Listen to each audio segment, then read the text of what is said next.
The fantastic messy hair syndrome going on, which is replace the rain for now. The rain is going to take a little bit of a break as expected, but the wind, we were up on the roof at 6:15 this morning, not a breath of wind. At 6:40, it was like 40 miles an hour, and it's been windy ever since. And that wind advisory actually goes in effect, or it's in effect now, and it goes through Tuesday afternoon, actually.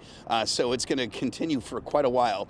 The rain is going to make a return. There's the little bit of a lull that we expected, but the rain showers will fill back in probably late this afternoon, certainly this evening and tonight. So the Bison's game may have a tough time getting in.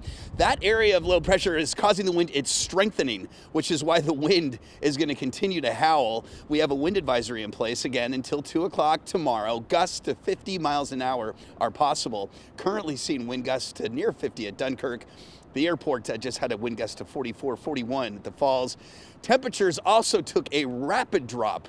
We went from 60 to 46 in like a matter of minutes this morning, and we're going to be in the 40s the rest of the day today.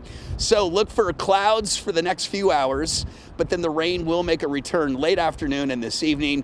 And as Pete mentioned, as temperatures continue to drop, we will see some snow in spots. We'll let you know where and when and talk about your weekend. More unsettled weather coming at us on Sunday. We'll have that forecast just ahead. And if the ball game does get in, those winds are blowing in from center field. So, ooh, yeah, not many long balls today. No, not a hitter's game.